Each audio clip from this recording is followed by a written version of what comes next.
Hello, fellow dreamers. Hey, let me ask you a question. Have you ever been asked to change who you are, or maybe your priorities, or how you spend your time, or how you express yourself? When is the right time to make a change like that? And when is the right time to just be you?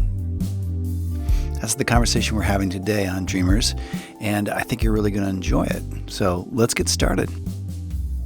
This podcast is a presentation of Pioneer Dream, celebrating 30 years of moving stories for our corporate, nonprofit, and entertainment partners.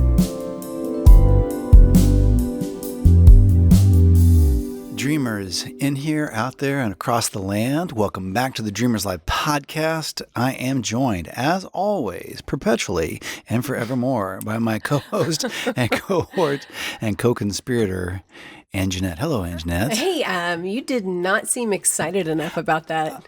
I am excited, and I can scarce contain it. I can tell. Yeah. How's your fall season going? It's finally. Well, we have had a day and a half of fall, which is really fantastic, except that they're going to take it back from us. It's like a gift they give you. No, don't be looking at the 10-day forecast. Yeah, again. They give you the gift, and they'll say, "Hey," and then they say, "No, we need that back for a while." Oh, and no. so, It's going to warm up I don't know. I don't know what the deal is. There are cold fronts and Arctic fronts and Arctic blast. Is and it things. El Nino? Because it's always El Nino. It's the damn El Nino, and as your grandfather would say. That's right. Well, then there was also, didn't they have one year, the La Nina? Yeah. It And she was really tricky. Anyway, No, I don't know what's going on. Weather patterns of some sort. It's just like the warmest fall on record somehow. Yeah. And then, about every 20th day you get a tease and you think, oh, this is what fall is supposed to feel like. So this is nice. great. And so Yesterday was like that. It was like a cool we got home breeze from work and we went to the back deck and we just hung out there. And I'm like, oh. We made a coffee because it was cold enough to You coffee and sounded Bean, good. You didn't even make it home. You guys went straight from school to We the were Starbucks so to get one of inspired. their plentiful pumpkin drinks there. We did. Evangeline had a kind of, rough day at school. Middle school's tough. So we went for a pumpkin spice latte. Don't let them tell you it's not. I had my regular coffee and a whippin', as we would say. But Evangeline got a pumpkin spice latte. Yeah. And then we That's all you could afford afterwards was a small coffee after the latte. The truth is what I do when I take her to Starbucks. You probably... Well, you know this because you're with us sometimes, but if she wants a $6 or $7 drink, I'm paying for $4 of it. Yes. And that's only a couple times a week or once a week. My dad was that way about shoes. She had to pitch in. Right when we were coming up is when high tops and leather high tops became a really big deal. And Dad would just say, and he did this about most things, he said, here's what I'm going to spend on shoes. And if you want to spend more than that, that's on you. Yeah. And I'm like, oh, okay. No, that's right. My parents really did the same thing.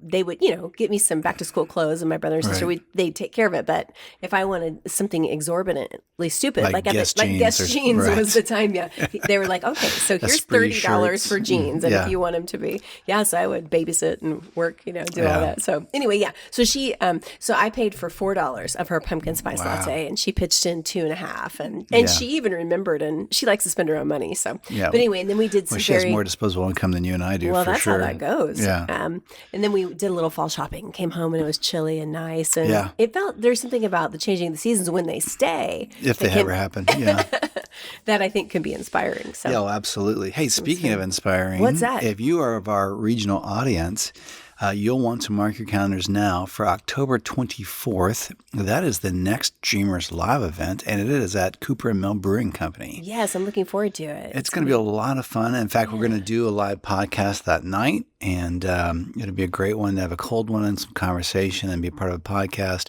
And it's also because it's free, so you can bring friends and then also meet new ones and maybe trade a friend out. You get there with one friend, leave with another. And I like it. Yeah. We'll exchange information and we'll help you get to know some people. And I noticed on the Facebook event that you said that there will be festive treats and prizes, possibly. Yes. And that also, if we're real sincere, that the Great Pumpkin might visit. Well, the line in the movie, The Great Pumpkin, says, next year we'll have a pumpkin patch to the real sincere, you'll see. Yeah, and so when I was writing in some of the text for that, Grammarly kept wanting to correct it to really, and I appreciated it because God knows I need the Grammarly. Right. But I kept having to say, no, I really meant so real. Linus said real. He does. He leans into it. Next year I'll have a pumpkin catch that says real sincere. You'll see. When I created the Facebook event earlier today, I put it in all caps. Yeah. So 2 people will get that. But. So anyway, we will have a Dreamers Live that's real sincere, and it'll be it'll be in about 2 weeks on October 24th.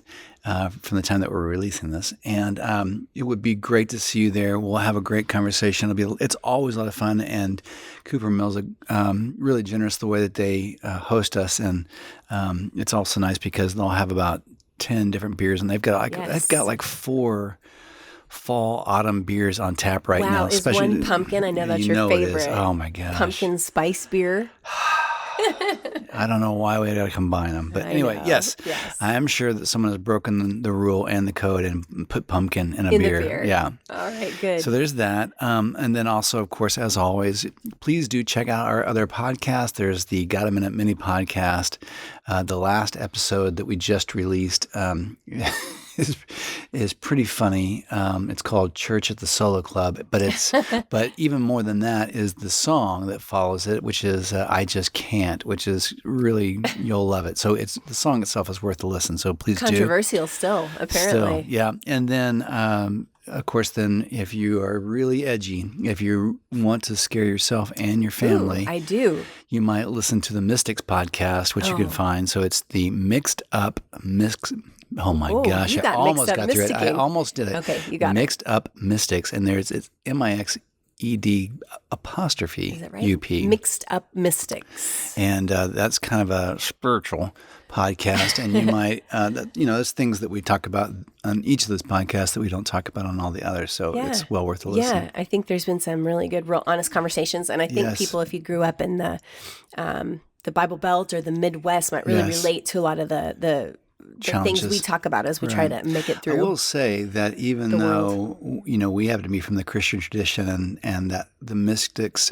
podcast kind of follows some of that, and especially like you say, from being in the bedazzled belt buckle of the Bible Belt, I do think there's a lot of principles in there that, regardless of your tradition, you would enjoy the conversation. And so it's not exclusive to a group or another, even though it comes from that perspective. So no matter who you are, you might enjoy it. And, definitely. Yeah. So anyway, it's well worth it. And I think that's all the news from Lake Wobegon at that point. That was a lot. Yeah. I felt there was like some championship announcements, but we got a lot going on. Yeah, we do. Yeah. I was thinking about, we've talked about this concept before, that sometimes either on a large scale format or even on a personal format, there's a thing where it feels like an idea's time has come. Like you keep bumping into a concept, or you keep bumping into an idea, and you think, oh man, I'm hearing this in a lot of different places, or I'm experiencing this challenge in a lot of different places, or as a larger group, as a city or as a state or a nation. You say, oh, this feels like, so now we're here. And so I don't know that means that idea was just born there as much as suddenly it's present with you in a lot of different venues. Yeah, it is interesting when that happens. And it's kind of demanding that you pay attention to it and consider it. For sure.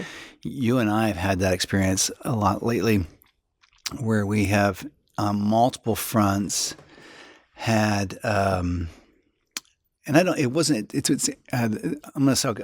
I'll say the phrase, and then I'll walk some of it back. Oh boy. Okay. Brace yourself, audience. Here we go. No, you and I have had an experience, a couple of different experiences. Some as a couple, some as a company, and some as individuals.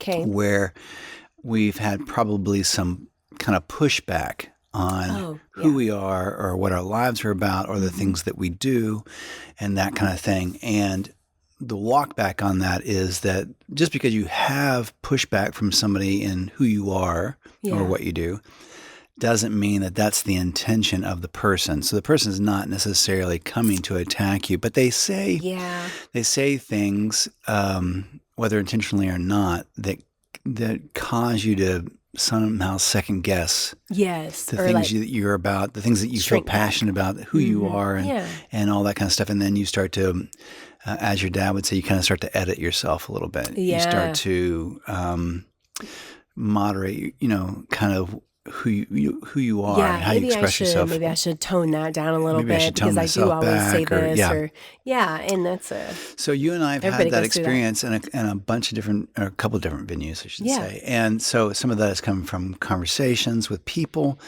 and circumstances, and then even some family stuff. And most of the time it's indirect. It's not like someone saying specifically, "Hey, you should stop doing X, Y, or Z." Though a couple of them actually have said it's more that. the way they Yes. see it from their perspective or their concerns for you. That So kind of suddenly thing. you become kind of self-aware. Yeah, You hate become, you start double thinking about things or second guessing some things. And so, and maybe listeners, maybe you've kind of been in that place or are in that place where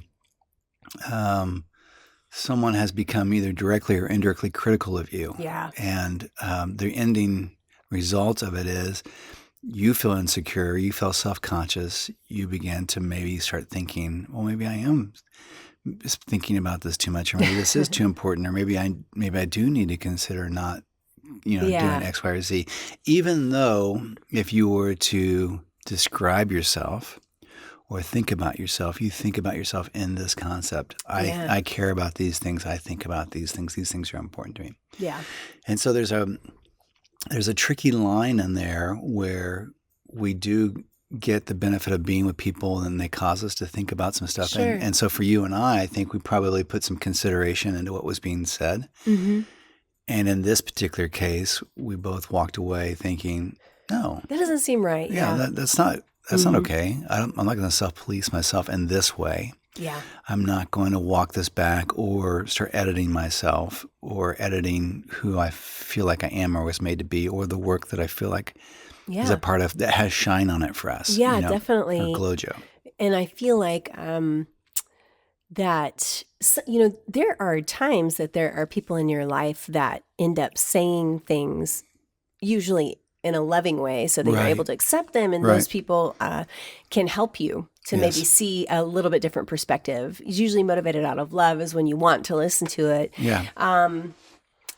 And that's a little different than this. Right. This is, a feeling that comes about of criticism or judgment from other people. And when you consider it, if you think on it a little bit and you get to the conclusion, no, I'm not, that isn't, that's going to stop me from doing some of the things that I feel like are good in my life. Yeah. And that's really what it ends up doing if you let it. It gets in your head and then it keeps you from acting. So we probably had 3 or 4 days of kind of turmoil, both together and independently. Yeah, thinking from about, a few different directions. Yeah. I probably am too much X, or I probably am too much Y, or maybe, maybe this is my fault. Maybe this, and this. And then, oddly enough, both of us independently got to the same conclusion, which was, no, this is who I am. This is what I do. Yeah. And while I will continue to be humble about it, and while I will continue to be considerate of other people and their needs or feelings, I'm not going to do that at the expense of who I am or at the expense of what it is I think I'm supposed to be doing in this moment in time. So whether that's being, kind to other people out in public or considerate of other people or doing the stuff we do with Dreamers or whatever. So we actually ended up walking away with a certain level of confidence or boldness to say, nope, this is who I am. And I will continue to be considerate of other people, but I am going to be who I was made to be. I am going to do these things. Yeah. And I think we walked out of it after a few crappy days of, wrestling stuff in our own minds separately. And then it was interesting that we came to a similar conclusion. I think there's a certain part of your of knowing oneself. It's one of the few benefits that come from getting older is having been through seasons like that before, that you say, I remember when, so-and-so said this or so-and-so said that, and I tried to adjust and that didn't work. Yes. And so I think the older you get, you can be familiar with who you are and the way that you're created, and really also, like you said, humbly, but the way that you're used effectively to maybe help and encourage other people. Right. And what's so interesting about and not everybody will get that, and sometimes on a subconscious level, people may say things or do things like that because at a subconscious level they are jealous or threatened by that or jealous for your time and attention. That's it right there a lot of times. Yeah.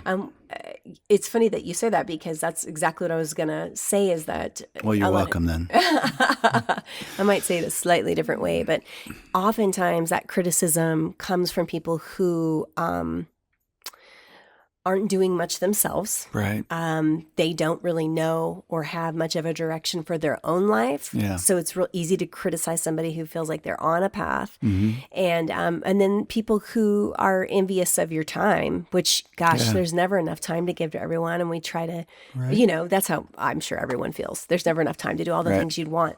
But I feel like... and this can happen in so many different formats. Like I think about... I've had that in friendships. Yeah, we have some family members who have made some pretty clear decisions about their time and as it regards to their kids. And so they have chosen to make their time with their children the priority over and against the larger family gatherings sometimes. So they may or may not be with us on Thanksgiving because they've chosen as a family to do this thing. And they're a little bit larger larger than the average family.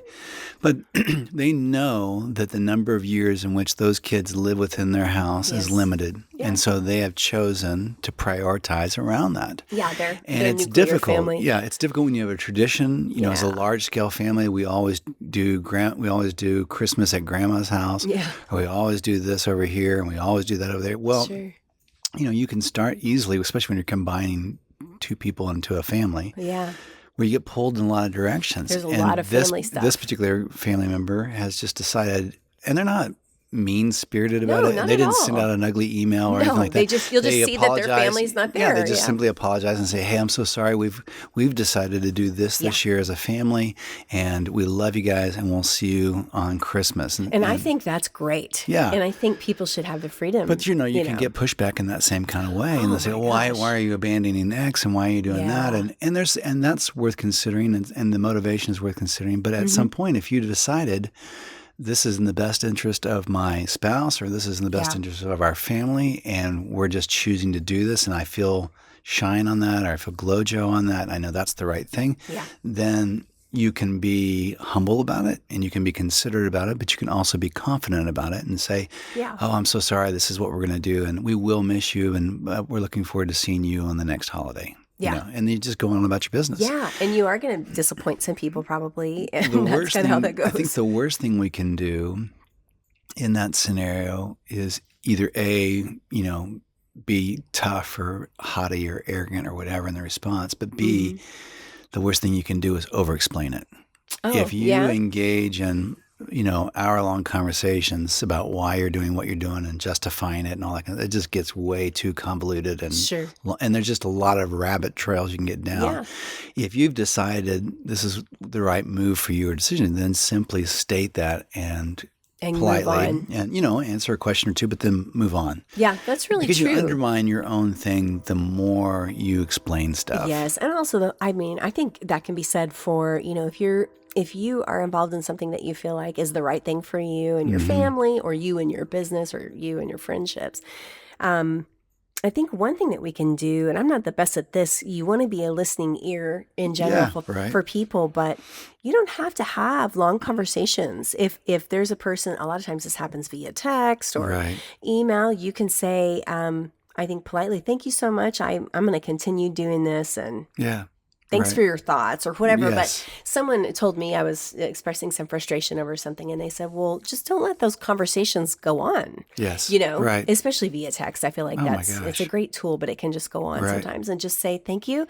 I have read what you've said and I'm There's moving no on reason now. to continue this thing on. And a conversation is like that. It's two ways. Yes, because the more you open yourself up to that criticism and then those people are explaining that, the more your brain has to work with later when you're processing it. Yes. The fantasy conversations we talk about are those things that can get in your head. So just to say, I'm going to stop you there and this is what we're doing and say it in a kind way, I think is good. Yeah. Yeah, it is. It's hard for me because you want to be like, and I think it's also, open, but... you can also, even as you're confident in what you've decided to do at whatever level and whatever arena, I think it's also, you can, it helps sometimes to know that sometimes what a person is saying is not necessarily what they mean or what they're conveying. So like we talked about the subconscious thing, like in one of these cases that, erupted this week about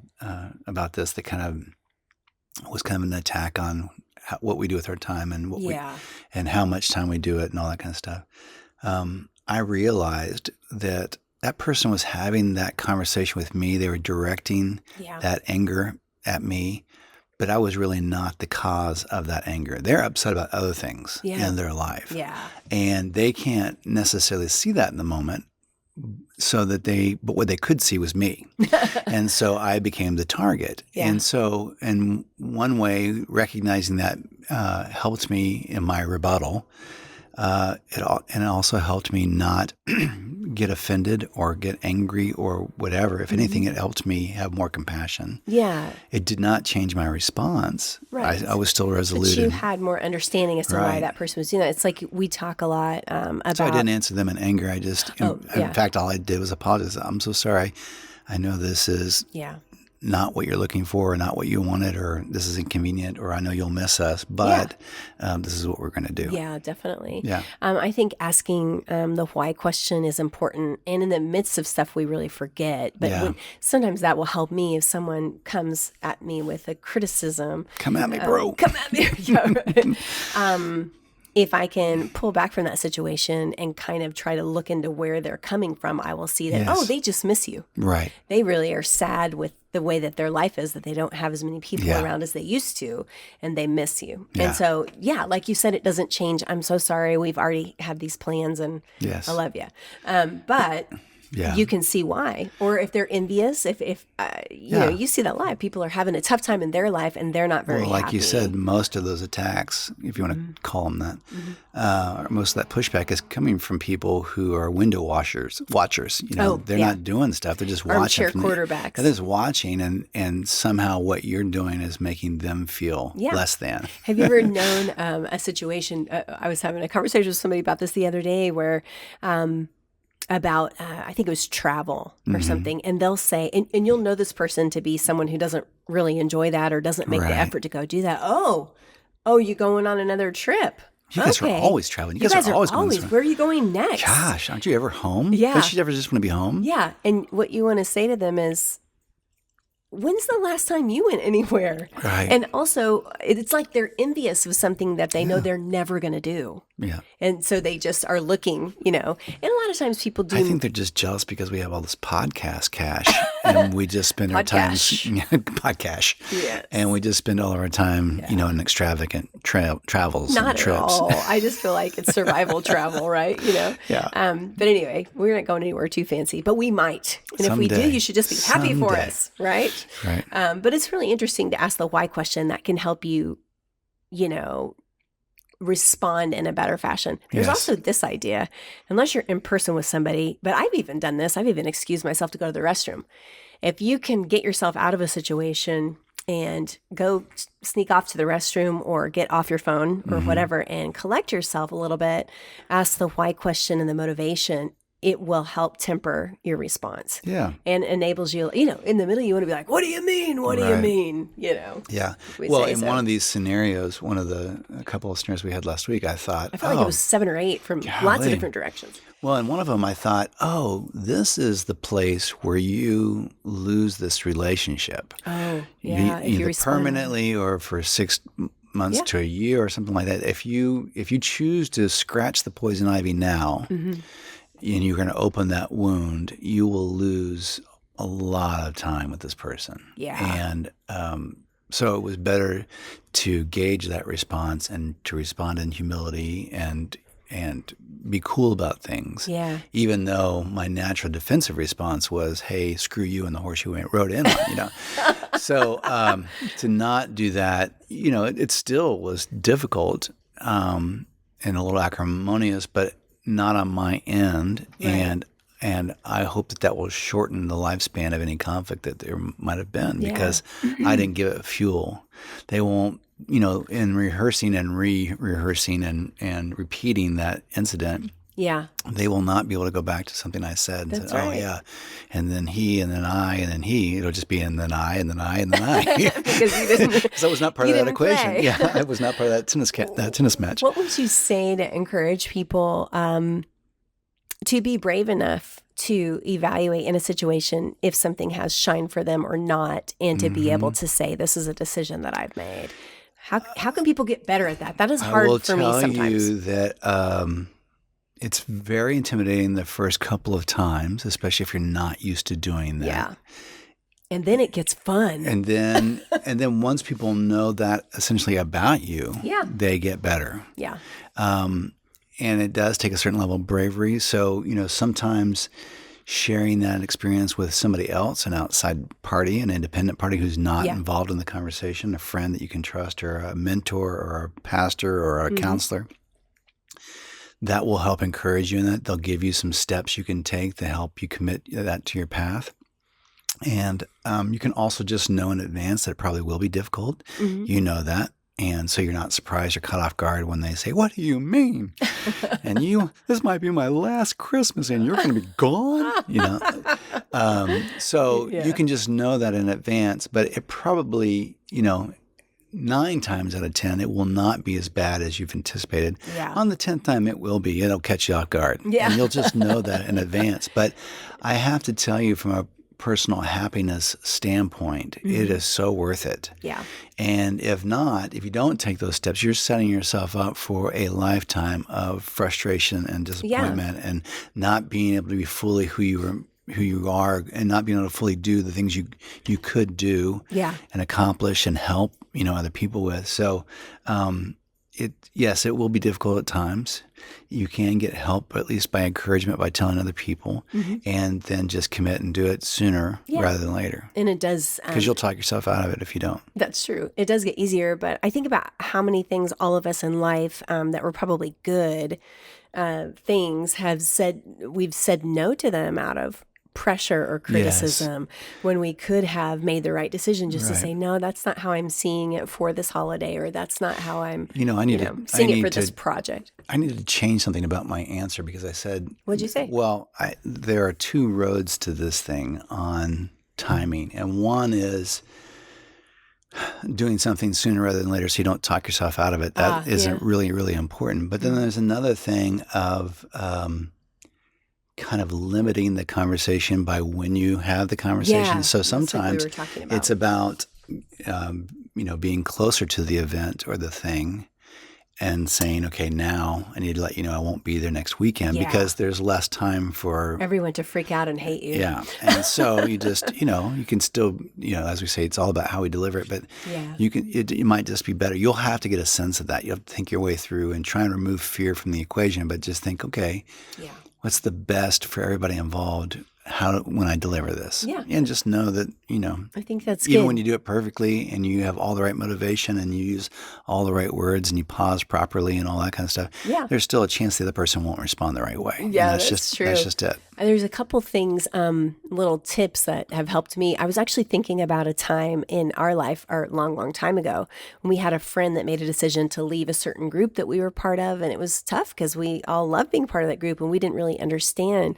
But rather, when we finally got up the courage to kind of chat with this person about that, what this person said, and I'll never forget it because it was sort of like case was closed.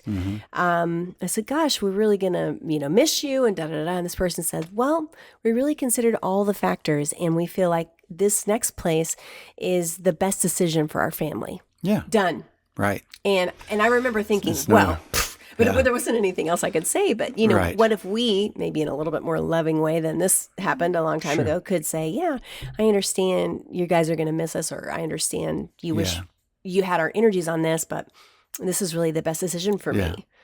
And or just to say that. I know I've been a part of this group or this foundation or for this council, or whatever it is. I know a support group or whatever, volunteer organization, but I need to do some different things right now. And so I've been so grateful to be a part of this, but I need to do some other things. I think that's good. Another thing that I say often, and this is the truth, because we get asked to do a lot of things in the community and we try to help where we can, but you can't do everything or you won't have time. It's because we're genius and popular and people need us. I didn't mean it like that. I think it's just because we're willing. We're available. We have limbs and we'll go.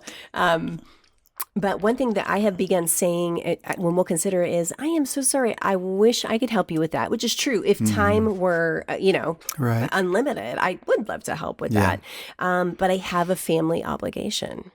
And I say that often because I have an obligation to be with you and to be with our daughter, to have some time to rest and relax and recoup, to just enjoy life with each other. And that is a family obligation. That doesn't mean, the 37th family reunion or whatever. Doesn't mean you're going to have to do an actual event. I am obliged to you guys for us to have a good life. But rest is an event, and rest is an obligation. And you have to schedule it. Yeah, definitely.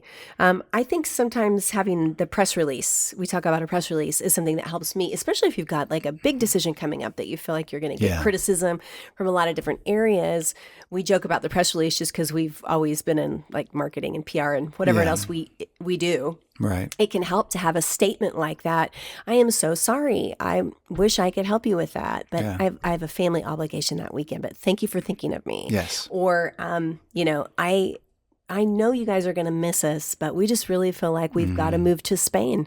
Right. And that's it. So we'll send you some postcards. And it is difficult sometimes, but I think if you, in the cases that involve you as a couple or you as a family or whatever, or you as a dating couple or whatever it is, where there's more than one of you involved in this, if you guys have decided and agreed this is the best step for you, then as much as possible you need to be unified in that response. And you can say that. We have because decided if one person is like, family, oh, I know, I want to be there, but he said no, and that's that whole undermines the whole thing and it gets really squirrely.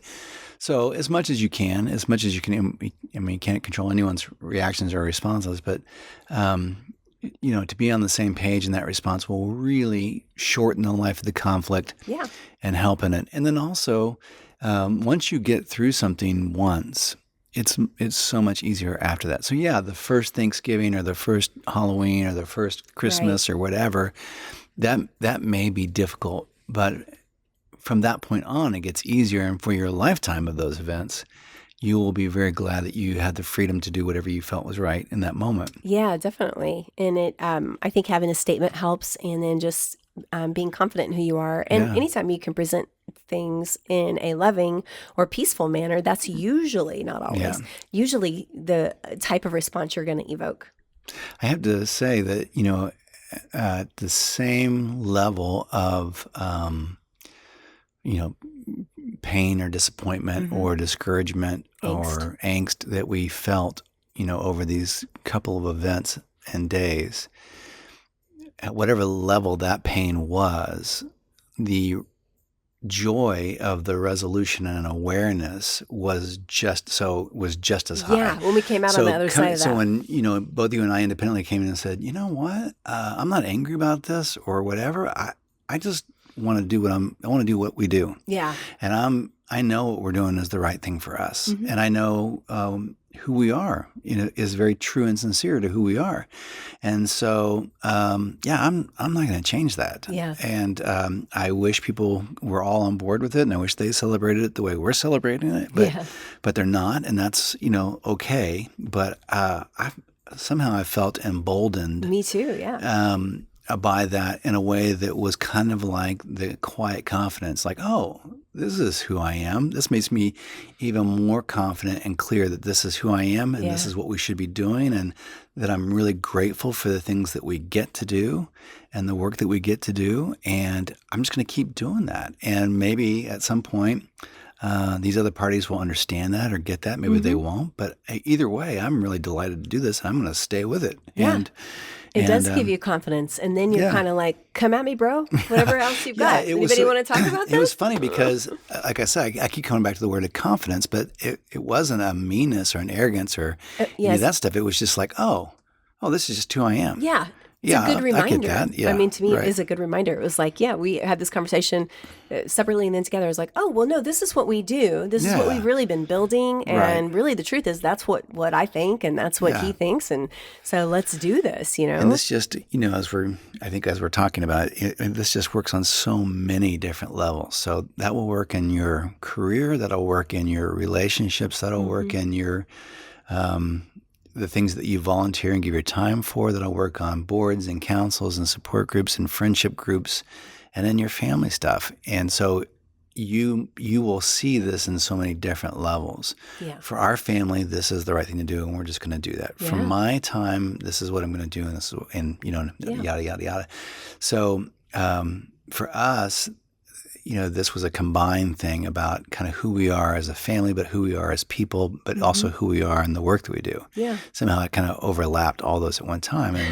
And so it was really nice to hit that stream and say, oh, okay. Yeah. But for others, it'll be about what they decide for themselves or for their families, and for others, it'll be about something else in some other arena, but it'll still be the same. It's a good time that we've had this conversation since October is the unofficial start of the holiday season. Yeah. Because I think a lot of family stuff ramps up for sure. Certainly Halloween is like the gunshot to the to the gun, race, the starter gun, the BB gun, or whatever it is. Yeah, yeah, that's true. And then you're just off to the races. I know. October's the new fundraising season. Have you noticed that? Is one of those like lots of events. Are we fundraising? No. Okay. Well, Evangeline, our daughter's always fundraising between band, orchestra, and student council and all that. But no, I don't think we're fundraising. Yeah, if you need braided bread, or if you need, we don't do the sausage thing yet, but if you need braided bread or popcorn or cheesecakes or whatever, please. Let us know, and we will hook you up, boo. That's right. And when you ask us, we'll say, I'm so sorry, I have a family obligation to buy for my own daughter. Speaking of which, I think we made this statement last time we were doing a podcast, but if you are within the regional sound of our voice and you decide that you want to come to Dreamers on the 24th at Cooper and Mill, and you do so by coming in from out of town, somewhere beyond the Ville, just any direction from the center of the known universe, well, then let us know and we will buy you a beer. Oh, we'll that's buy right. you a pint. Any out-of-towners. Or a pop or a soda or a sparkling water because they have all that snacks. Stuff there. Goldfish will have treats. Yeah, so if you are daring and you want to come in from out of town, let us know and we'll buy you a pint. You will be glad that you came. Yeah. And it's going to be a fun time. I'm so glad we got to this conversation together, and I feel encouraged even now to be who we are, which is great. Let's keep doing it. Dreamers, you do it too. Stay out there. We look forward to hearing from you guys. Drop us a line, and then we'll see you at DreamersLIVE on the 24th or at the next podcast. See you then. Peace out. Thanks for listening. We'd love it if you would like and subscribe to the podcast and then share it with the people you know. We want to include as many people as possible in the conversation. Also, be sure to check out our Got a Minute Mini podcast, which pairs funny stories with original music all in about 15 minutes. Thanks! This has been a production of Pioneer Dream.